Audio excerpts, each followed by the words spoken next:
Acuada pelas críticas aos regimes socialistas do século XX, a esquerda agora ressurge nos movimentos que defendem a soberania popular. O que isso significa exatamente? Para uma corrente de pensadores, nem todos tão novos assim, a democracia vai além do Estado de Direito. E para conversar sobre esse tema, Cidadania recebe o filósofo e professor universitário da USP, Vladimir Safatli. Seja bem-vindo, professor. Muito obrigado. O que aconteceu com a democracia representativa? Ela faliu no mundo inteiro? Não que ela faliu, ela sempre teve limites, né? E nós perdemos, nessas últimas décadas, a possibilidade de conseguir tematizar os limites da democracia representativa e parlamentar. Eu acho que foi constituindo uma ideia de que fazer uma crítica à democracia parlamentar era fazer de uma maneira ou de outra algum tipo de profissão de fé totalitarista, algum tipo de autoritarismo mal disfarçado, como se lá onde a reflexão sobre os limites da democracia parlamentar aparecesse, certo? Se nós fizéssemos esse tipo de crítica, nós estaríamos colocando a própria ideia de democracia em risco, né? Eu diria que, ao contrário, quando nós não conseguimos fazer esse tipo de crítica, de fato, são momentos onde a democracia não pode mais ser pensada na sua plasticidade e na sua inventividade natural. Mas, então, já que o Estado democrático, a democracia ela não é contida, não é satisfeita pelo Estado de Direito, qual a alternativa que teríamos, então? Então, veja, a questão que me parece fundamental é a seguinte: Estado de Direito significa que nós temos um ordenamento jurídico atual, certo? Esse ordenamento jurídico atual regula todas as relações sociais e todas as demandas políticas do interior da vida nacional, certo? O fato é que quando você diz o limite do jogo político é o limite do Estado de Direito, significa que o ordenamento jurídico atual é aquele que determina todas as configurações possíveis das lutas políticas. Então, todas as distorções do ordenamento jurídico atual, todos os problemas do direito atual, certo? Eles são perpetuados, porque não se trata simplesmente de problemas ligados a certos direitos que devam não se modificar, certo? Mas nós temos também, no interior do ordenamento jurídico, um modo de gestão de conflitos, que muitas vezes esse modo de gestão de conflitos ele foi constituído para que os conflitos de fato não tenham a sua potencialidade, não tenham a sua força transformadora. Funciona como um buffer, um tampão, uma forma de conter. Sim, eu posso dar um exemplo que é um exemplo clássico. Muitas vezes a universalização de direitos para classes desfavorecidas da vida social foi feita graças a crimes, certo? Por exemplo, a greve, durante muito tempo, era um ato criminoso, mas foi graças a esse crime que direitos foram universalizados e que o ordenamento jurídico se modificou posteriormente. Ou seja, a democracia... Mas isso parece que está na ciência do direito. Sempre a sociedade rompe com alguma demanda e aí o jurídico vem depois. Sim, mas o fato é que a questão é como nós institucionalizamos essa dinâmica, entendeu? Porque insistiria no seguinte aspecto: a democracia é o único regime que admite a possibilidade de dissociação entre a justiça e o direito. Há certas situações onde a justiça está fora do direito, onde o direito ainda, como você bem lembrou, ele ainda não está à altura das exigências de justiça que a vida social procura realizar. Então, a democracia ela não vê isso como um risco, quando camadas da população exigem justiça contra, muitas vezes, a estrutura do direito. Ela vê isso como sua plasticidade inerente e natural. O senhor não concorda, então, com o que Winston Churchill falou, que a democracia é o pior dos regimes, mas não existe nenhum melhor do que ele? Eu não consigo imaginar uma proposição mais cínica do que essa. Certo? Porque trata-se de afirmar que nós devemos nos conformar com todas as imperfeições do presente e termos um medo absoluto de tudo aquilo que o futuro pode produzir. Mas, professor, lutou-se tanto pelo Estado democrático de direito, pela restituição dos direitos no país. Nós estamos num período em que, por exemplo, os militares estão nos quartéis por um período longo que é inédito na República Brasileira. Sim. E os costumes mudaram, a sociedade avançou, o adultério deixou de ser crime, o divórcio hoje é muito comum, minorias conquistam direitos, há políticas de compensatórias, os direitos dos negros, os direitos dos homossexuais, Sim. Tudo está se avançando nisso. Claro. Então, de alguma forma, o senhor acha, então, que esse movimento da novíssima esquerda é como se fosse um movimento de pressão para acelerar essas mudanças? Sim, não só acelerar, como garanti-las, né? Porque eu não seria nem um pouco leviano a ponto de discordar de tudo isso que você levantou, né? De fato, houve ganhos fundamentais no que diz respeito a certos direitos sociais e mesmo a certos direitos econômicos nas últimas décadas, por exemplo, numa situação como a brasileira. Agora, o fato é que, como nós compreendemos a dinâmica interna de aperfeiçoamento da democracia brasileira? Nós compreendemos como uma progressiva, um desenvolvimento progressivo e sempre linear, ou nós estamos paulatinamente compreendendo que nós vivemos uma espécie de democracia imperfeita, onde os limites da nossa democracia, longe de serem superados, eles se perpetuam. Veja, os erros políticos, os problemas ligados a crises políticas, eles são mais ou menos os mesmos nos últimos 20 anos. Certo?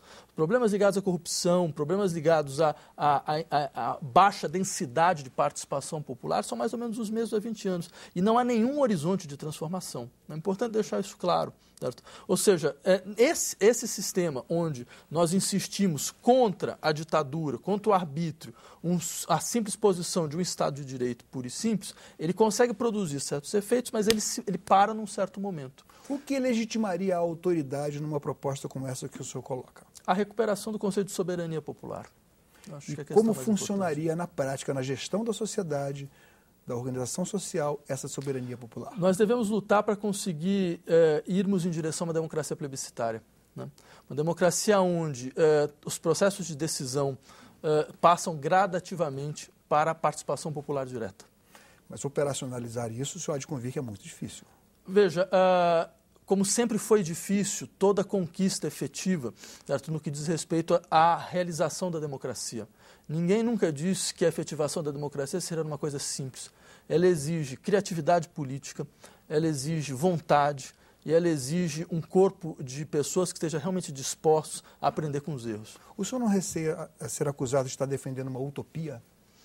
Não. Não, eu acho que a verdadeira utopia, no sentido daquilo que está completamente descolado da realidade, é esse exercício absolutamente compulsivo de se apegar a um presente que talvez boa parte da população não veja como digno de ser perpetuado. Mas, pelo menos uma parte das ideias que o senhor defende tem sido usado com outras finalidades, Sim. ou com finalidades não Sim. muito claras. É verdade, é verdade. Eu acho que nessa altura do campeonato, eu diria que nós devemos ter consciência dos riscos que certas ideias podem produzir. Eu não seria, mais uma vez, leviano ao ponto de ignorar isso.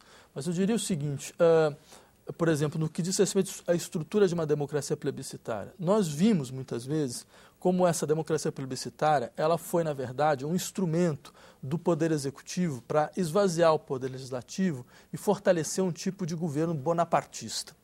Eu reconheço. Acho que aqui no Brasil não pode estar ocorrendo algo, ou pelo menos algumas das correntes que estão no poder, já que vivemos uma situação em que a oposição é uma minoria ínfima e ainda não está legitimada pelas circunstâncias.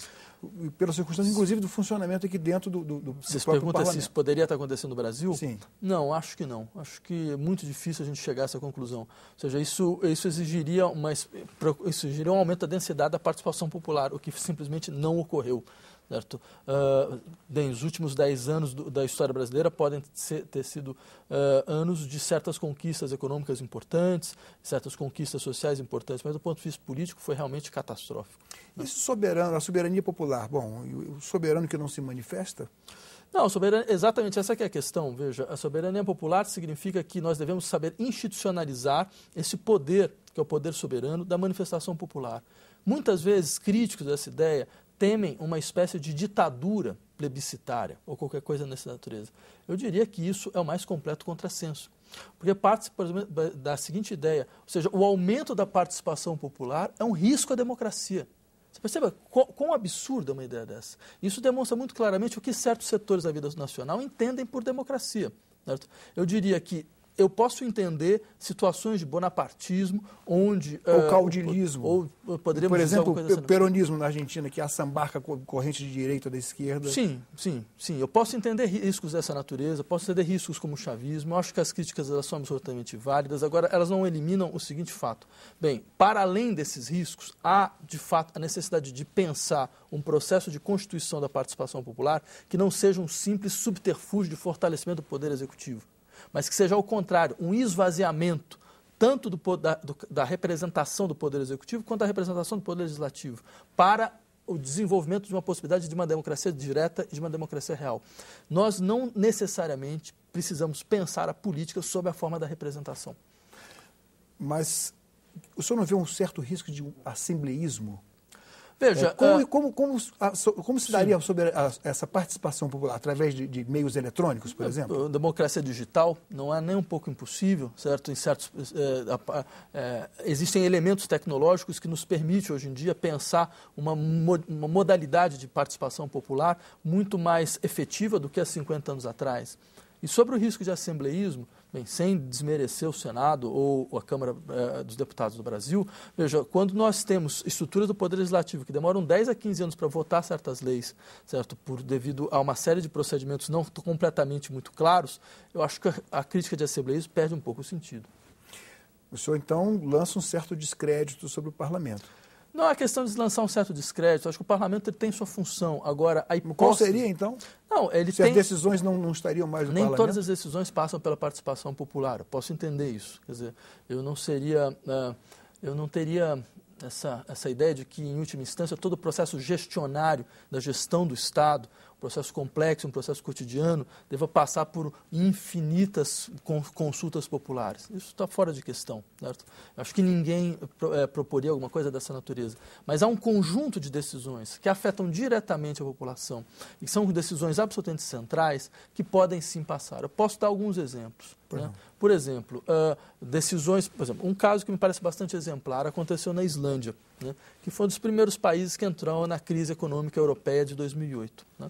Estatizou os bancos e praticamente resolveu. De uma certa forma, acho que teve uma coisa ainda mais interessante, que é alguns bancos islandeses contraíram empréstimos e criaram sistemas de dívidas com os Países Baixos e a Inglaterra, né? Com a Holanda e a Inglaterra. E esses países, então, eles pressionaram o governo islandês a pagar as dívidas dos bancos. Né? Então, o parlamento votou para que o governo pagasse as dívidas. Bem, o que aconteceu? O presidente lembrou de uma cláusula da Constituição que dizia que, mesmo sendo um regime parlamentarista, antes dele dar o veredito, ele poderia passar uma lei para consulta popular. E a população disse não. E aconteceu uma coisa muito engraçada, porque para certas pessoas, quando a população não diz o que eles gostariam que dissesse, a gente precisa trocar a população. Porque o que aconteceu? Então, o Congresso tentou votar uma segunda vez. E, mais uma vez, o presidente fez a mesma coisa e, mais uma vez, a população disse não. Ou seja, em situações de grave crise econômica, essas decisões elas devem partir do seguinte princípio. Quem paga a orquestra, escolhe a música, né? Quem paga a orquestra é a população. Você que vai ter que pagar no final das contas. Então você decide. Certo? Então eu diria, não se trata de você eliminar a estrutura gestionária do Estado, mas você passar certos processos que são fundamentais paulatinamente para a participação popular. Bom, o exemplo da Islândia, claro, um país muito menor do que o Brasil, com certeza. E certamente haveria muita dificuldade em replicar em outros setores, que além da economia, da vida, do cotidiano do país. Sim. Mas o senhor também foi acusado no recente, uma crítica num determinado jornal, de ser, digamos assim, um milenarista. O senhor acredita que na bondade dos povos, da pessoa humana, na divisão dos bens, mas que o senhor não teria abordado no seu livro, que se chama A Esquerda, que não teme dizer seu nome, de onde surgiria a riqueza. Como o senhor responde a isso? Eu diria o seguinte, primeiro eu acho que a crítica ela não procede, quer dizer... Eu nunca precisei fazer nenhum tipo de reflexão sobre a natureza humana para poder desenvolver algum tipo de pauta política. Se ela é naturalmente boa ou se ela é naturalmente ruim. Eu deixo isso aos teólogos, certo? Acho que isso não é uma questão filosófica. Nós não precisamos ter uma teoria da natureza humana para falar, afinal de contas, que a estrutura de funcionamento do Estado é injusta. Certo? Quer dizer, e isso por um lado. Né? Então, eu acho que uma parte da acusação eu não vejo muito por onde. Eu simplesmente digo o seguinte, até hoje, nada nos garante de que uma sociedade mais justa e mais igualitária é impossível. Agora, vamos para alguns exemplos mais concretos, e aí eu, antes disso, lhe perguntaria, como é que ficam o direito à propriedade e o direito à privacidade? Porque toda vez que se fala em democracia direta, soberania popular, logo vem mais vale o bem comum do que você ter os direitos individuais. E isso foi exatamente o que aconteceu nos regimes socialistas do século XX. Não, sua questão é uma questão importante. Eu diria o seguinte, a experiência dos regimes socialistas do século XX é uma experiência de fracasso. Foi um grande fracasso, né? E eu acho que com esse fracasso se aprende muita coisa. Eu acho que a esquerda atualmente é uma esquerda que conseguiu fazer autocrítica desse processo. Contrariamente ao pensamento liberal, eu lembraria o seguinte, eu nunca vi um pensador liberal que fizesse uma autocrítica. Nunca vi. Alguém que falasse, não, de fato, essa ideia de um certo estado mínimo, ela mostrou no curso da história que ela não realiza aquilo que ela é capaz que ela poderia realizar, essa ideia exposta da ideia de indivíduo, produz certos processos de atomização social. Eu nunca vi nada. No entanto, a esquerda fez uma autocrítica profunda nos últimos 20 anos, né?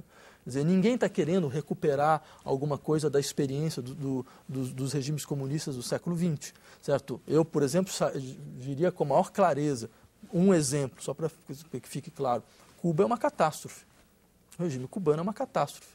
É uma revolução popular que entrou em processo irreversível de degradação há muito tempo. Certo? Não se trata de usar nada disso como algum tipo de horizonte ou de parâmetro. Certo? Então, dito isso, eu diria o seguinte, você me levantou duas questões, o direito de propriedade e o direito de privacidade, né? Sobre o direito de propriedade, veja, o direito de propriedade é um dos direitos fundamentais humanos. O fato não é sobre o direito de propriedade. O fato é sobre a hipótese do direito de propriedade. É quando todos os níveis do direito são pensados a partir do direito de propriedade. E mais do que isso, quando o direito de propriedade é colocado como o direito fundamental. A hipótese é reduzir, vou fazer tábula rasa. É como se tomar a parte pelo todo. Né? É como se fosse, de fato, sobrepusesse a tudo. Veja, até a Constituição Nacional não coloca o direito de propriedade como o grande direito entre todos os outros, porque ela submete o direito de propriedade à sua função social. Então, veja, eu simplesmente sou constitucionalista nesse ponto, porque eu quero que a Constituição seja aplicada tal como ela está escrita. E, no entanto, o senhor critica a Constituição de 88 como não tendo conseguido resolver problemas, digamos assim, de autoridade, sim, problemas de ditadura, claro. Que a Constituição de 67 trouxe. Eu lembro que o capítulo sobre a segurança nacional da Constituição de 88 é quase um decalque da Constituição de 67. Né? É o resultado de um acordo no interior do processo de transição do regime militar a nossa democracia. Mas o fato é o seguinte, eu não tenho a ilusão de que o direito seja um todo monolítico. Eu sei muito bem que o direito é uma estrutura heteróclita, que ele traz as marcas de todas as lutas sociais. Algumas lutas sociais foram bem-sucedidas, então você conseguiu modificar certos setores do direito. Outras lutas sociais foram mal-sucedidas, então o direito fica refratário a certos pontos. Você não acha que o brasileiro é conservador demais, um pensamento meu, para determinados avanços assim que significassem quase uma anomia, uma ausência de lei, uma ausência de normas? Como, por exemplo, o quê? Como, por exemplo, liberação de drogas, como, por exemplo, o próprio casamento entre homossexuais que sofre sérias restrições, sim, como o aborto. Sim.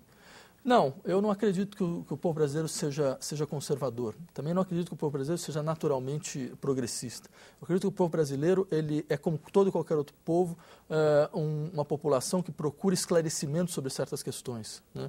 E eu acho que se nós tivermos a condição... E a quem caberia esse esclarecimento? Não, eu acho que essas questões, como você levantou, são questões muito difíceis de serem postas de maneira tranquila no interior do debate da opinião pública, como, por exemplo, a questão do aborto. Não porque a população é naturalmente refratária, certo? Eu me recuso a imaginar que uma mulher que, no final das contas, é obrigada a passar por situações as mais absurdas possíveis, certo? Para poder se livrar de uma gravidez indesejada, seja insensível ao que significa, de fato, o direito do aborto no que diz respeito à sua possibilidade de constituição de autonomia. Bom, aí vamos deixar um pouquinho de lado a considerar os termos se livrar de uma gravidez indesejada, porque sim, aí outros poderiam argumentar outros poderiam ler de outras formas. Agora, eu lembraria só uma coisa bastante interessante, que é o seguinte, o Brasil deve ser um dos países no mundo onde eu consigo imaginar onde um liberal é contra o aborto. Veja, virou uma pauta esquerdista no Brasil, mas é uma coisa completamente aberrante. Em qualquer lugar do mundo, isso é uma pauta geral, que une tanto liberais quanto esquerdistas, porque diz respeito ao direito individual. Ao direito individual de você poder planejar a sua família, ao direito individual de você organizar o seu planejamento familiar, e mais do que isso, ao direito individual de você que o Estado não entre no seu corpo. Aí já estaríamos entrando numa outra pauta, professor. Sim, eu sei que é uma pauta delicada. Eu agradeço a sua atenção em ter vindo aqui. A conversa foi extremamente positiva, a sua entrevista, muito esclarecedora. Ok. Cidadania conversou com o professor e filósofo Vladimir Safatli sobre o tema A Democracia para Além do Estado de Direito. Mande suas críticas e sugestões para o nosso programa. Se quiser uma cópia, o endereço é o mesmo, www.senado.gov.br/tv. Um abraço a todos e até o próximo Cidadania.